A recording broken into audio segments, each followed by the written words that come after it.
우리가 안 대로 다윗이 아들 압살롬에 의해서 이제 쫓겨나게 됐죠. 다윗에 있어서 아마 최대 위기가 아닐까 생각합니다. 그래서 다윗이 다윗성에서 내려와서 기드론 골짜기를 내려가서 다시 기드론 골짜기를 올라가고 또 계속해서 동쪽으로 나가다가 요단강을 건너서 마하나임이라는 곳에 가서 이제 피난 생활하게 되죠. 그때 이제 세상은 다 똑같습니다. 다윗이 권력을 잡고 있을 때는 다윗을 따르던 많은 사람이 있었지만은 다윗이 같이 실각하고 권력을 놓게 되고 피난 갈 때는 다윗의 부하였던 많은 사람들이 다윗을 떠나서 새로운 실력자인 압살롬에게 이제 줄을 서게 되는 거죠. 그런 중에 누가 있었냐면 아히도벨이라고 하는 사람이 있습니다. 근데 아히도벨이 상당히 이 모략이 대단한 분이에요. 그래서 우리가 사무엘하 15장에 보면은 다윗의 부하가 왕이요 아히도벨이 이 압살롬에게 붙었습니다. 그때 다윗이 걱정을 했어요.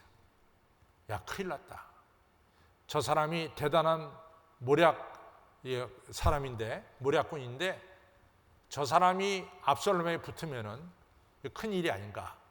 그래서 그 다윗이 기도를 다 해요. 하나님, 아히도벨의 모략이 통하지 않게 해달라고 다윗이 기도까지 합니다. 그것이 사무엘하 15장에 나와요.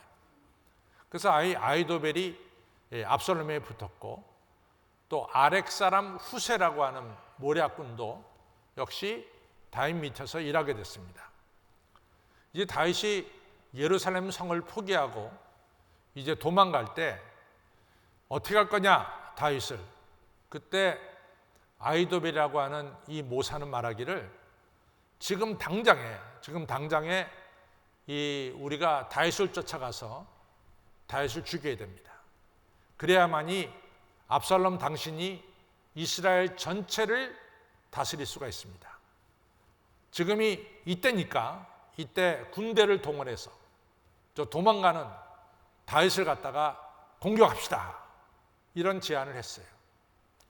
그랬더니 압살롬이 아렉 사람 후세에게 후세 당신의 생각은 어떠냐 이렇게 물어보죠.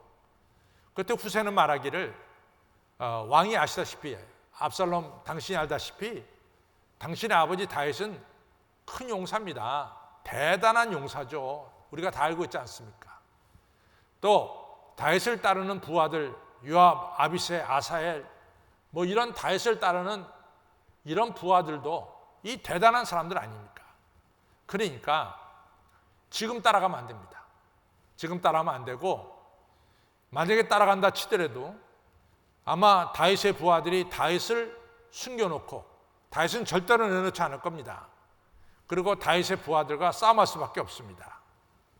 그러니까 지금 따라가면 안 되고 조금 시간을 가지고 우리가 저 이스라엘 맨 북쪽이 단이죠. 저 남쪽이 브엘세바 아닙니까? 단에서부터 브엘세바까지 우리가 군대를 모읍시다. 그래서 그 군대가 바닷가에 모래알처럼 많이 모아진 다음에 그 다음에 어느 날 날짜를 정해서 하늘에서 이슬이 내린 같이 우리가 정한 날에 갑자기 공격해서 이 다윗의 군대를 섬멸시켜야 됩니다. 이런 제안을 했어요. 압살롬이 이제 두 가지 제안을 놓고 생각을 하겠죠. 그때 이제 압살롬이 그 아히도벨의 제안, 지금 당장 공격해서 다윗을 죽이자고 하는 아히도벨의 제안을 받지 않고 그리고 이 아렉 사람 후세 시간을 두고 우리가 군대를 모아서 어느 날 정한 시간에 이처럼 이슬비가 내리듯이 우리가 이 다윗의 군대를 공격하자 이 안을 받아들입니다. 그러니까 아히도벨이 자기의 의견이 이같이 받아들여지지 않게 되니까 아히도벨이 그날로 짐을 싸요. 짐을 싸고 나귀 타고 자기 고향으로 갑니다. 그러고 가서 목매달아 죽었어요. 그게 바로 아히도벨입니다. 아히도벨이 대단히 똑똑한 사람인데 자기 의견이 이같이 받아들여지지 않게 되자 그냥 그 길로 고향 가서 죽은 거예요. 근데 이러한 일이 또 하나 있죠. 우리가 알다시피 이제 가룟 유다예요. 예수님의 12제자 중에서 그래도 글을 읽고 숫자를 셀 수 있는 이런 제자가 누구냐? 가룟 유다입니다. 우리가 이제 그때를 좀 생각해야 되는데, 우리가 100년 전만 하더라도, 우리나라 100년 전만 하더라도 우리나라에서 글을 읽고 글을 쓸 수 있는 사람이요 20% 미만입니다. 20% 미만. 제가 아주 넉넉하게 쳐서 20%라고 쳤어요. 10명 중에 2명만 글을 읽고 쓸 수 있었어요. 우리나라 100년 전만 하더라도. 2000년 전에 이스라엘도 똑같습니다. 이스라엘 인구 중에 10% 내지 20%만 글을 읽고 쓴, 제가 넉넉하게 봐서 그렇습니다. 그러니까 다윗의 12제자 중에서 글을 읽고 셈할 줄 알고 숫자를 셀 줄 알고 그래도 장부 정리할 수 있는 사람은 가룟 유다밖에 없었어요. 가룟 유다가 제일 똑똑했습니다. 그래서 예수님께서 가룟 유다에게 재정을 맡긴 거예요. 그런데 이제 아시다시피 예수님의 제자들은 예수님을 따라다녔지만은 무슨 생각을 했냐면 예수님이 이스라엘 왕이 될 거라고 생각했어요. 그래가지고 이 이스라엘 지배하는 로마를 무찌르고 저렇게 능력이 많은 분은 틀림없이 이같이 이스라엘 왕이 될 거다. 나중에 우리가 이 종려주일날 제가 설교를 하겠지만 4월 3일날 예수님께서 나귀 타고 올라갈 때 많은 사람들이 예수님을 환영했어요. 근데 그 많은 사람들 중에 한 부분은 죽은 나사로를 살린 것을 보고 야, 이분이야말로 우리 이스라엘을 로마의 압제로부터 해방할 뿐이다 생각하고 길거리에 나서서 예수님을 환영한 거예요. 그만큼 예수님은 이스라엘을 로마의 압제로부터 해방시킬 위대한 지도자로 봤어요. 그래서 베드로가 예수님께서 예루살렘에 올라가서 십자가 지겠다니까 베드로가 말렸잖아요. 그런 바보 같은 소리 왜 하십니까? 마태복음 16장에서 말리잖아요. 또 예수님이 거의 예루살렘에 다 올라갔을 때 이 세베대의 두 아들 요한과 야고보가 예수님 왕이 되시면 누구는 좌편 누구는 우편, 우리 형제 중에 좌편 우편을 서게 해주십시오, 이런 부탁을 하게 된단 말이죠. 그러나 대부분의 예수님의 제자들은 예수님이 십자가 진다는 것에 대해서 받아들이지 않았어요. 예수님이 왕이 된다고 생각했어요. 그런데 가룟 유다도 그 중에 하나거든요. 예수님이 틀림없이 이스라엘 왕이 될 거다 이렇게 생각했는데 예수님께서 무려 3번씩이나 내가 예루살렘에 올라가서 십자가에 죽음을 당할 것이다, 고난받고 죽음을 당할 것이다, 이걸 1번, 2번, 3번 예수님께서 말씀하셨어요. 그러니까 가룟 유다 생각에 예수님이 이 길로 가면 안 돼. 예수님이 이 길로 가면 안 되죠. 그러니까 가룟 유다가 머리를 짜내기를 예수님 갖다가 아주 어려운 가운데 처하게 하면 마치 우리가 사사기에 보면은 삼손을 갖다가 이같이 블레 사람들이 둘러싸고 밧줄로 묶었을 때 삼손에게 엄청난 힘이 나타나가지고 그 밧줄이 다 녹슨 줄같이 다 끊어지고 삼손이 그 블레 사람들을 다 물리친 것처럼 예수님도 어느 코너에 몰리면은 저 죽은 자를 살리는 예수님의 능력이 나타나서 저 모든 사람 물리치고 예수님이 드디어 이스라엘 왕이 되실 것이다, 이렇게 가룟 유다는 생각을 했어요. 그 가룟 유다는 예수님을 갖다가 은 30을 갖다 팝니다. 어떤 분들은 가룟 유다가 돈에 욕심이 있어서 예수님을 팔았다. 물론 그것도 일리가 있어요. 근데 내가 조금 거기에 동의를 못하는 것은 왜 나중에 그럼 가룟 유다가 은 30을 갖다 다시 던지고 스스로 목매달아 죽었느냐? 돈 때문이었다면은 그 돈 받고 얼른 갚버려 있어야지. 왜 돈을 갖다 다시 되돌리고 이같이 목매달아 죽었느냐? 그에 대해서 그렇게 풀리질 않아요. 그러니까 가룟 유다는 자기 뜻을 관철시키려고 예수님을 코너에 모른 거죠. 그런데 예수님께서 이제 보니까 겟세마네 동산에서 기도할 때 가룟 유다가 예수님을 지적했어요. 이제 군대가 와서 예수님을 붙잡습니다. 그때 예수님이 아무 저항도 안 해요. 순수히 잡혀가요. 그리고 십자가에 달려 죽으시는 거예요. 그때 가룟 유다가 자기 뜻하고 예수님하고는 다르죠. 자기 뜻이 잘못됐다는 걸 알았죠. 그러니까 은 30 다시 제사장에게 돌려주고 스스로 목매달아 죽는 이러한 일이 벌어지죠. 이처럼 자기 뜻이 관찰이 안 될 때, 자기 생각이 관찰이 안 될 때 아히도벨은 목매달아 죽었고 가룟유다도 목매달아 죽었습니다. 출애굽기 3장에 보면은 뭐가 나오냐면 이 모세가 자기 장인의 이 양떼를 데리고 이같이 초장에 다니는 거죠. 근데 떨기나무가 있는데 불이 붙었는데 불이 꺼지지 않는 거야. 이 모세는 떨기나무에서 하나님을 뵈려고는 꿈에도 생각 못한 거죠. 야, 이상하다. 저 왜 떨기나무에 불이 붙었는데 불이 꺼지지 않을까? 참 이상한 일이 아닌가? 이리 생각해가지고 왜 그 이유가 뭔지를 알려고 떨기나무 가까이 간 거야. 그 원인을 알려고. 그랬더니 떨기나무에서 느닷없이 소리가 들린 거야. 모세야, 거기 개 섞어라. 더 가까이 오지 마. 떨기나무에 왜 불이 붙었는지 그걸 알려고 들지도 말어. 너 거기 서 있어. 네가 선 것은 거룩한 땅이야. 네 발에서 신을 벗어.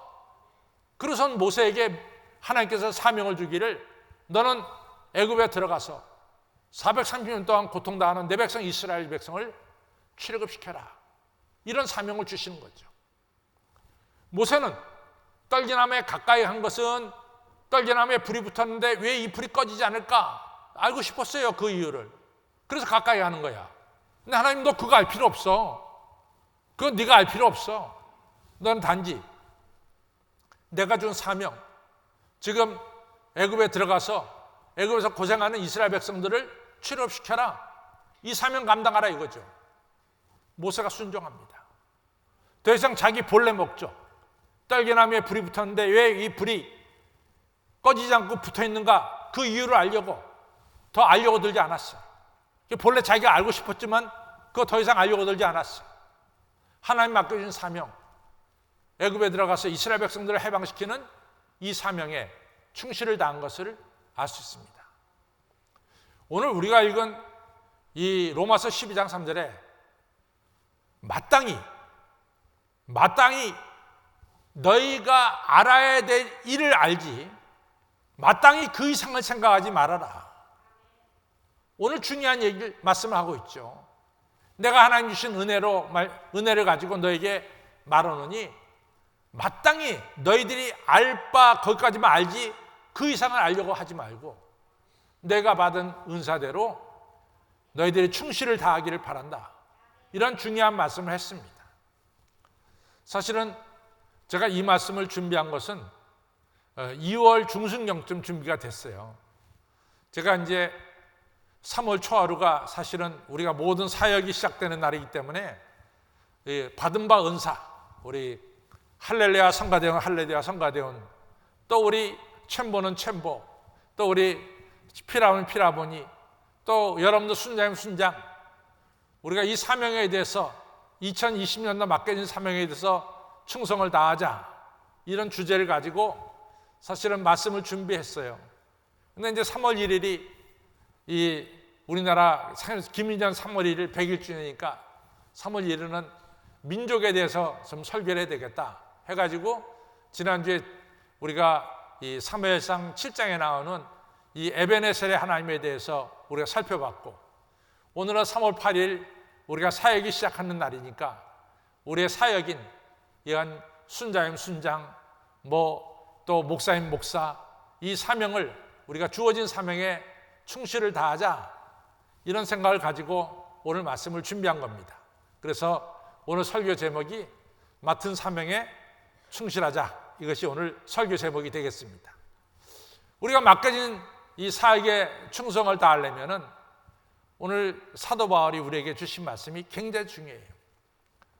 마땅히 우리가 해야 될 것 그 이상은 생각하지 말고 마땅히 우리가 해야 될 것을 우리가 충실을 다하자, 이 얘기예요. 여기에 중요한 뜻이 들어있는데, 우리의 사명은 다 아무거나 다 할 수 있는 만능의 사명을 가진 게 아니라 하나님 우리 각자의 사명을 주셨어요. 오늘 말씀 그대로 예언하는 자는 예언하는 일로, 섬기는 자는 섬기는 일로, 가르친 자는 가르치는 자 일로, 또 긍휼을 베푼 자는 긍휼의 일로, 권위하는 자는 권위의 일로, 또 구제하는 자는 구제하는 일로 쭉 사명을 갖다가 이제 계속해서 얘기하고 있습니다. 여기서 한 사람이 뭐 예언하고 섬기고 가르치고 다스리고 구제하고 긍휼을 베풀고 한 사람이 다 한다, 그게 아니에요. 예언한다는 것은 말씀을 증거하는 거예요. 그 목사는 목사의 일로, 또 섬기는 자는 섬기는 일로, 가르친다는 것은 선생이죠. 교사는 교사의 일로, 그렇죠? 또 구제하는 자는 구제하는 자의 일로, 다스리는 자는 행정을 맡는 거죠. 행정의 일로, 또 긍휼을 베푸는 자는 사랑함으로, 다 각자 사명이 있음을 말씀하고 있습니다. 우리 예수님께는 모든 것을 다 하실 수 있어요. 말씀이 육신이 되어 우리 가운데 거하심에 우리가 그 영광을 보니 은혜와 진리가 어떻게 해요? 충만하더라. 그 얘기는 뭐냐? 하나님의 모든 것을 예수님이 다 가지고 계시다는 거죠. 예수님은 사명에 한계가 없어. 노 리미트. 예수님은 모든 것을 다 가졌어. 그러나 여러분과 저는 절대로 다 가진 게 아니야. 여러분과 저는 가르치는 자는 가르치는 일로, 섬기는 자는 섬기는 일로, 또 말씀을 전하는 자는 말씀을 전하는 일로 각자 하나님께서 그 사람에게 알맞는 사명을 주셨다 이거죠. 우리가 마땅히 자기가 생각할 것 이상으로 생각할 필요 없어. 나는 목사면 목사로서 잘하면 돼. 또 어떤 분은 교사면 교사로서 잘하면 되는 거야. 그러니까 자기에게 맡겨진 일에 대해서 여러분과 저가 충성을 다하자, 그 말이에요. 우리가 성경을 보면은 성경에 문제가 되는 게 뭐냐? 자기가 맡겨진 은사 그 이상의 것을 탐내고 그 이상의 것을 차지하려고 할 때 항상 문제가 생겼어요. 예를 들자면 아담과 이브에게는 우리 하나님께서 에덴 동산을 다스리는 사명을 주셨어요. 아담과 이브의 사명이야. 아담과 이브에게 너 선악을 구별해서 누구는 선하고 누구는 악하다, 너 그거 하라는 사명 주시지 않았다고. 그거는 하나님이 하시는 일이야. 근데 아담과 이브가 뭡니까? 에덴 동산을 다스리는 이 사명 외에 선악을 구별하는 사명을 자기도 갖고자 할, 예수님이 하나님 먹지 말라고 하는 동산 중앙에 있는 실과를 먹잖아요. 이런 일들이 성경에 많이, 우시아 왕은 이 남쪽 유다를 잘 다스리면 되는 거야. 그 어려운 나라를 갖다가 부강시키면 되는 거야. 근데 우시아 왕이 권력을 갖게 되니까 그 다음에 뭐예요? 제사장이 하는 일까지 하려다가 결국은 문둥병 걸리잖아요. 여러분, 하나님께서 우리에게 주신 일들이 있어요. 우리는 그 일들을 갖다가 소중하게 여기고 맡겨진 일에 대해서 우리는 충실을 다해야 됩니다. 저는 성경을 보면서 참 모세와 다윗이 훌륭한 점이 있어요. 모세가 이스라엘 백성들을 출애굽시켜서 아시는 대로 40년 동안 이 광야로 인도했어요. 이제는 이스라엘 사람들의 꿈인, 목적인 젖과 꿀이 흐르는 땅이 눈앞에 보여요. 이스라엘 백성들이 모압 평지에 모였죠. 요단강물 또랑 같은 물이야. 여기서 저기도 안 돼. 가깝습니다. 아주. 그 요단강만 건너가면은 젖과 꿀이 흐르는 가나안 땅에 들어가는 거죠. 근데 하나님은 모세에게 너는 모압 평지 여기까지 인도한 게 네 사명이야. 너는 이 요단강을 건너서 가나안 땅 젖과 꿀이 흐르는 땅에 너는 들어가지 못한다. 하나님이 분명히 그 사명의 한계를, 리미트를 정해주셨다고요. 모세가 너무 마음이 아프죠. 내가 40년 동안 고생한 것이 왜 고생했느냐? 이 백성들과 함께 젖과 꿀이 흐르는 땅에 들어가는 것이 내 꿈이 아니던가. 모세는 젖과 꿀이 흐르는 땅에 들어가고 싶었어요. 우리가 신명기 3장 25절에 뭐가 나옵니까? 하나님 구하옵나니, 하나님 제가 간절히 구합니다.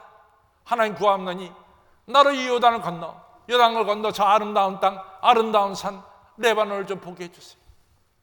모세가 간절하게 하나님께 기도했다고요. 하나님 뭐라고 하세요?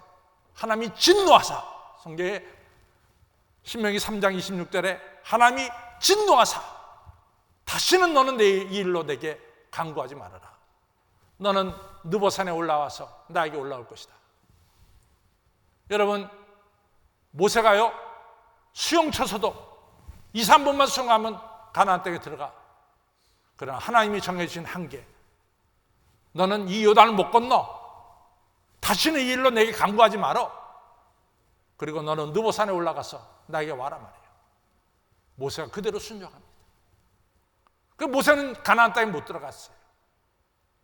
하나님께서 주신 한계, 그 리미트를 모세는 지켰죠.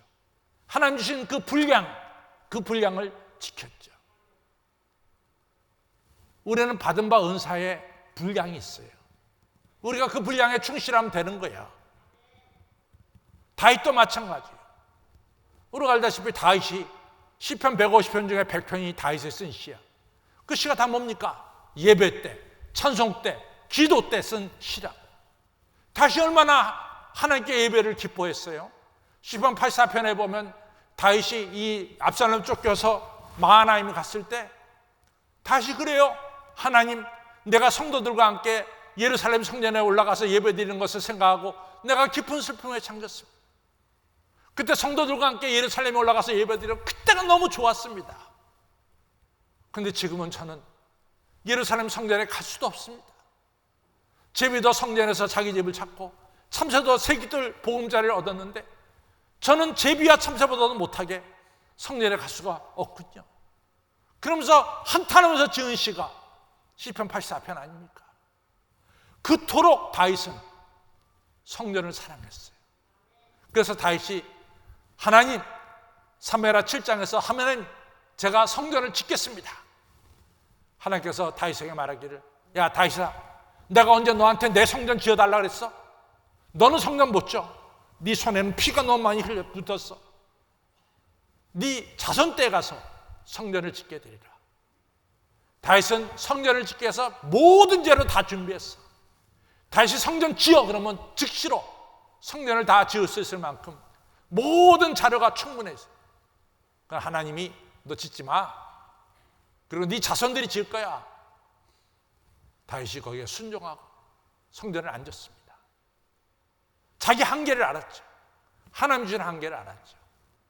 여러분, 우리는 하나님께서 내게 주신 이 은사의 분량을 우리가 분명히 알고 거기에 충실을 다해야 될 줄로 믿습니다. 마땅히 생각할 바 그 이상을 생각하지 말고 하나님 주신 은사를 잘 생각하고 믿음의 분량대로 너희가 지혜를 가지고 충실을 다하라고 말씀하고 있어요. 여기서 믿음이란 뭐냐?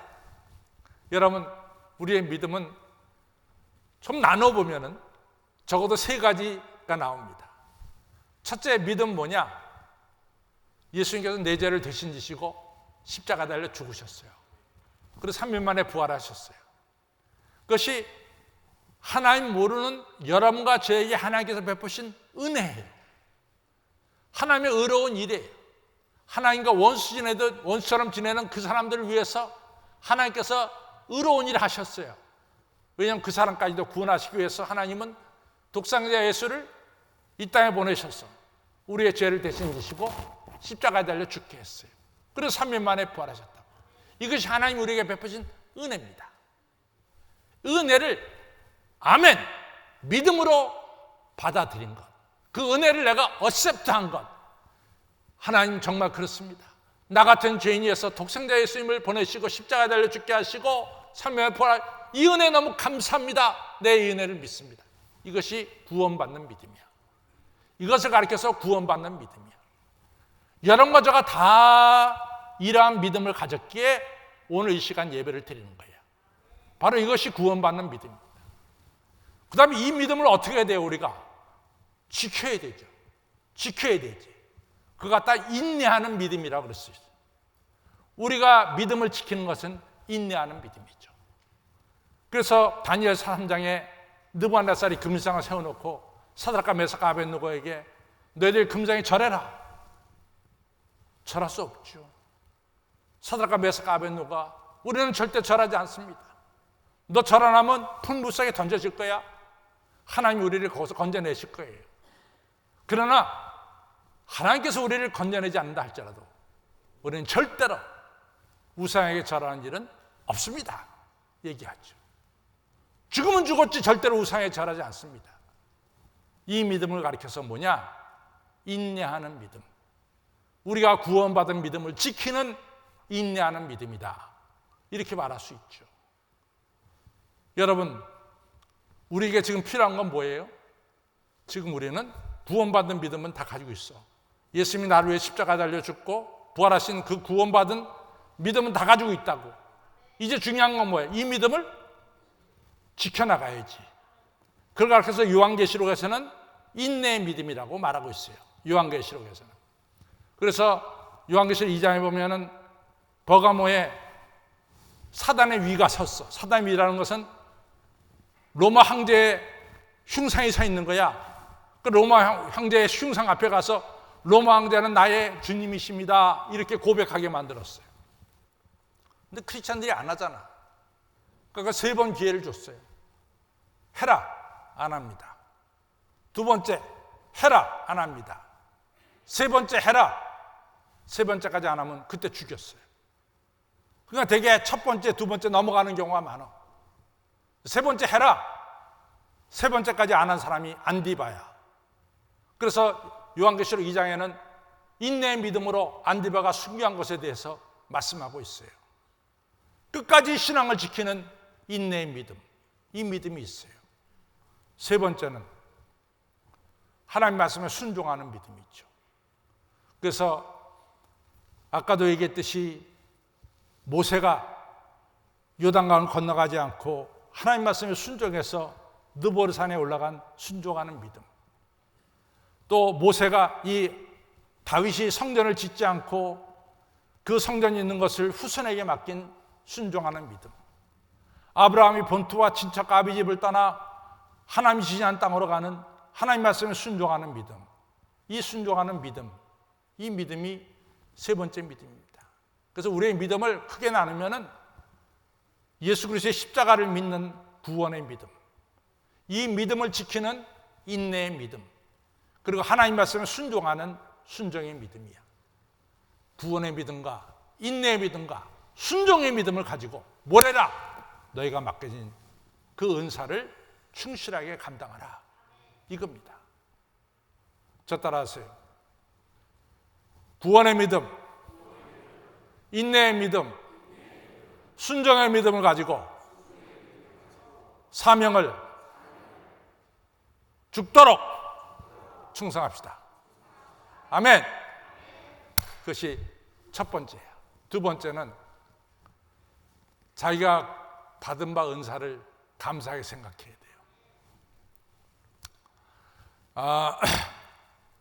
제가 이제 심포지움을 우리 교회에서 시작하게 된 게 목사님 연장 교육이죠.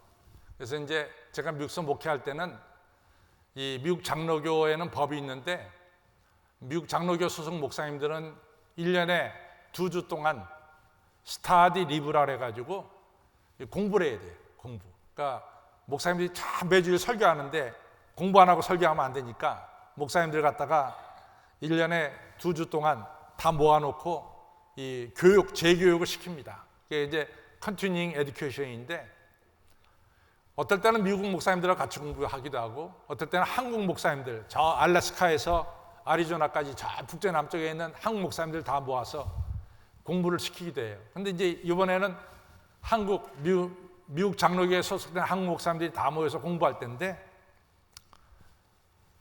어느 목사님이 구약을 가르치는 교수님한테 손을 들더니 교수님, 그 단지파가 이스라엘 12지파 중에 단지파가 있거든요. 단지파가 동쪽으로 와서 우리 조선 사람의 조상이 된 것 같아요. 이런 얘기를 하더라고요. 그러니까 교수님 생각은 어떠냐 이거죠. 근데 이제 잘 보면 성경에 보면요. 단지파가 내가 전에 말씀드렸지만 여호수아가 인천 지역을 줬단 말이죠. 근데 블레셋이 자꾸만 치고 올라오니까 단지파가 그 인천 지역을 포기하고 그 갈릴리 호수 북쪽에 있는 라이스라는 지역을 차지해서 거기를 이제 차지하게 되죠. 그래서 라이스가 변해서 단이라는 이름을 갖게 되죠. 근데 그 다음에 보면은 단지파가 없어져요. 더 이상 단지파가 없어요. 그래서 나중에 여러분 아시다시피 창세기 50장에 보면은 마지막으로 야곱이 축복할 때 단이 없어요. 단지파가 없단 말이지. 단지파가 어디 갔냐? 궁금해요. 나도 잘 모르겠어요. 어디로 갔는지. 하여튼 단지파는 없어졌습니다. 근데 한국 목사님은 상상의 날개를 펴서 그 단지파가 동쪽으로 가서 우리 당군의 조상이 됐다. 그래서 단지파. 그래서 얘기하는 거예요. 근데 그 교수님이 한마디로 그건 아닙니다. 딱 그러더라고. 저도 속으로 나는 그렇게 생각하지 않는다. 이렇게 생각했어요. 그래서 제가 이제 그 공부 끝난 다음에 그 목사님한테 목사님은 왜 그런 생각을 하시게 됐어요? 했더니 아니 강 목사님 이스라엘 사람들이 얼마나 하나님께 은혜 받고 축복받았어. 그게 부러워서 나는 우리 조상들도 단지파 후손으로 생각했지. 그래요. 근데 여러분들 보세요. 이스라엘만큼 하나님께 매 맞고 고생한 민족이 없어요. 우리 일제한 때 36년 동안 나라 없었다고. 그런데 이스라엘은요. 주전 580년에 나라 망했죠. 그리고 1948년 5월 14일에 그 나라가 독립할 때까지 나라가 없었다고. 아니 우리가 600만 죽었어. 그런데 이 나치가 어떻게 유태인이 미웠는지 600만을 죽였잖아요. 우리는 그런 고통이 없었어요. 나는 절대로 이스라엘이 우리의 조상이라고 나 생각한 적은 꿈에도 없어. 나는 우리 대한민국이 내 조국인 것을 감사하게 생각해. 그런데 여러분 우리가 아시다시피 여기 이제 뭐 여기 있는 사람을 들고 얘기해야 되니까 여기 우리 문혁주 집사가 있는데 문혁주 집사가 나는 우리 아버지는 문장로님이 되고 우리 어머니는 이장로님이 되고 그렇게 생각하고 태어났냔 말이야. 아니에요. 태어나고 나니까 아버지가 문장로님이고 어머니가 이장로님이야. 문장로님 네 분도 내가 아들 낳으면 혁주 같은 아들 낳아야 되겠다고 생각했냐고. 하나님 주신 거 보니까 그렇게 된 거야. 내가 그냥 그 석기 우리 김석기라고 우리 김원수 아들이 얼마 전에 장가 갔는데 근데 석기한테 그랬지. 야 석기야 너 김한수 선생님의 아들로 태어나고 싶다고 내가 태어났냐? 아니죠. 태어나고 나니까 그 집 아들이 된 거야. 여러분과 저가 뭐 어떤 사람은 나는 머리가 금발머리였으면 좋겠다. 그렇다고 금발머리로 태어나냐고. 우리가 다 검은 머리 태어나고 말이지. 대한민국 땅에 태어나고. 이건 다 전 세계 사람들이 다 똑같아. 누구도 자기가 선택한 게 없어. 하나님께서 가장 합당하게 태어나게 하신 거야. 이걸 가리켜서 성경은 뭐라고 말하냐면 신학적으로 일반 은총이야. 일반 은총. 다 이 은총은 똑같이 적용돼. 그런데 우리가 이렇게 태어나서 어떤 사람들이 아니 하나님 왜 나는 이렇게 가난한 집에 태어나게 했습니까? 하나님 왜 이렇게 나는 이런 어려운 집에 태어나 불평과 불만을 가질 수 있어. 그러나 뒤집어 보면요. 하나님께서 여러분과 저를 얼마나 사랑하십니까? 독생자 아들 예수님을 십자가에 달려 죽게 할까지 사랑하시고 성경은 말씀하시기를 내가 너희 머리카락 수까지 다 세고 있다 그랬어요. 하나님은 우리의 모든 것을 다 아시고 사랑하시고 우리에게 가장 합당한 것을 주시는 거예요. 그래서 어떤 사람들한테는 5달란트를 줄 수도 있어. 어떤 사람들은 2달란트 줄 수도 있어. 어떤 사람은 1달란트 줄 수도 있어. 그거 내가 하나님께 받은 달란트 가지고 내가 최선을 다하면 되는 거야. 감사하게 살면 되는 거야. 여러분들 오늘 여러분과 저가 내 모습 이대로 하나님 주신 것을 감사하게 생각하시기를 바랍니다. 이게 중요한 거예요. 얼마나 감사해. 우리 감사할 일이 너무 많잖아요. 왜 하나님 주신 것에 대해서 불평과 불만을 갖냐고. 저는 한신교회 담임 목사가 된 것에 대해서 감사하게 생각하고 또 우리 할렐루야 찬양대는 할렐루야 찬양대원데 감사하게 생각하고 또 우리 한신필이 감사하게 생각하고 우리는 오늘 이 사명을 주신 것에 대해서 불평하지 마시고 감사하는 마음을 품으시기를 바랍니다. 세 번째로는 저는요 사울왕을 볼 때 아쉬운 마음이 있어요. 사울왕을 볼 때 우리가 이제 이 사무엘상 18장에 보면은 이스라엘이 블레셋을 무찌르고 다윗이 골리앗을 죽이고 블레셋을 무찌르고 승전 퍼레이드를 벌였죠. 기브온 수도에 승리한 용사들이 기브온 이 도시로 올라갑니다. 양쪽에 여인들이 쳐가지고 사울 왕을 위해서 그리고 그 부하를 위해서 이같이 양쪽 길가에서 막 꽃을 뿌리면서 환영을 하고 있어요. 그때 여인들이 뭐라고 노래를 부르냐면 사울이 죽인 자는 천천히고 다윗이 죽인 자는 만만이다. 딱 두 사람밖에 언급이 안 돼. 근데 사울 왕이 그것이 딱 마음에 걸렸어. 아니, 왜 다윗은 만만이고 왜 나는 천천히야? 이것은 다윗이 내 나라를 차지한다는 것밖에 더 돼? 그 다음부터 사울 왕의 마음속에 시기심이 딱 들어간 거야. 시기심이 들어가가지고 그 다음부터는 다윗을 죽이려고 쫓아다니는 거죠. 그러다가 사울 인생 망쳤어요. 다윗 쫓아다니다가 사울 인생 망쳤어요. 그 반대로 생각해보자 이거지. 사울은 자기 사위가 다윗이야.